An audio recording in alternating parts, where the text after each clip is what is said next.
Videos revolving around Nestle's questionable past in relation to business practices and ethics are quite prominent on YouTube at this point. Regardless though, I thought it would still be worth it to make a video around this topic, as Nestle is arguably one of the most questionable companies when it comes to historical business practices. Inevitably, with a brand that goes back over 150 years, you would accept and could possibly forgive that some mistakes will have been made along the way.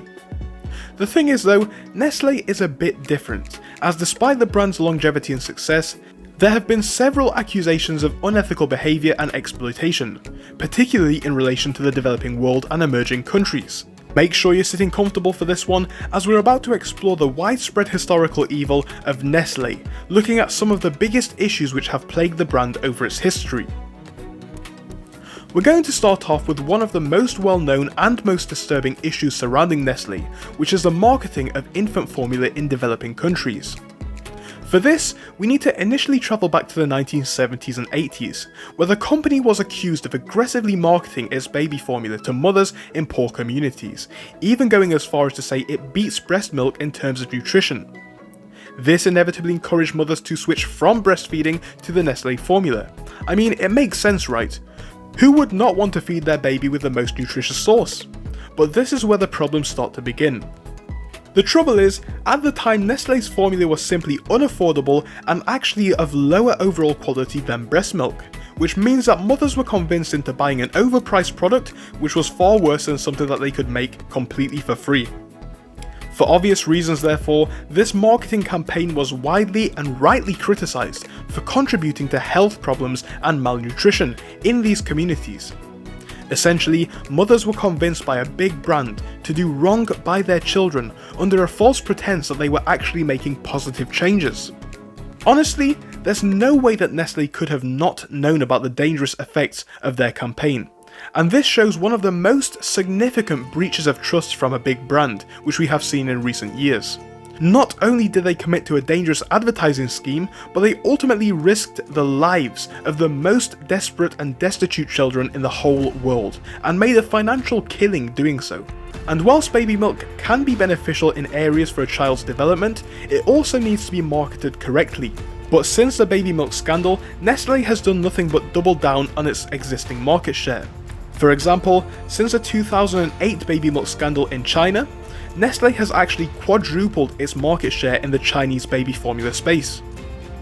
For a company with such a widespread reach, it's crucial that consumers are aware of exactly what Nestle believes in, and one could argue that the brand has reformed, although actions clearly speak louder than words. And with issues popping up time and time again, one has to ask, what does Nestle really support? As a matter of fact, the baby milk scandal is not the only area where Nestle has faced criticism. Another area for serious concern is the brand's treatment of employees and suppliers, once again specifically in developing nations. Looking back at specific examples of this, in the 1990s the company was accused of using child labour in its cocoa production in West Africa. But in addition to this, further concerns arise as the brand has been accused of mistreating its workers in factories in developing nations. Additionally, Nestle has faced accusations of exploiting small farmers by buying their crops below market value, using them as a cheap source of labour and materials, meaning that farmers can simply not afford to get by. And as I have said in previous videos, whilst Nestle is the focus of this video, it isn't the only brand using labour, farmers and employees in this way.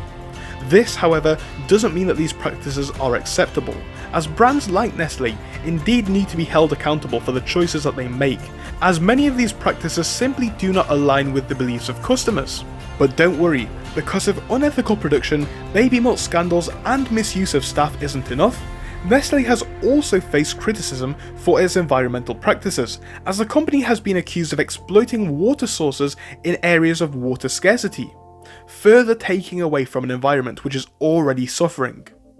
They have also been accused of using packaging which leads to climate pollution with a lot of plastic in the manufacturing process, and haven't really done too much to combat this apart from when forced by the awareness of customers. But the list continues to grow, as the company has also faced criticism for its production of palm oil, a process which can be linked to deforestation and destruction of wildlife. So there you have it. In summary, the historical evil of Nestle is a very complex and multifaceted issue, but whilst the company has faced criticism for its marketing practices, treatment of employees and suppliers alongside environmental practices, it is important to note that the company has taken some steps in recent years to address these issues and improve its corporate responsibility. Despite these efforts, however, the company continues to face accusations of exploitation and unethical behaviour, particularly in the developing world. Once again, Nestle is an example of a company which we really have to think about the backstory of and what they truly believe in when purchasing their products. Chances are many of us have had Nestle products maybe even in the last week. With such a large brand owning so much stuff, it really is hard to avoid these companies. And I'm not saying that we should avoid them. What I'm simply saying is that we need to draw attention to what these companies do and have done in the past. So I hope you enjoyed watching this video. I did enjoy making it. If you did, make sure to subscribe.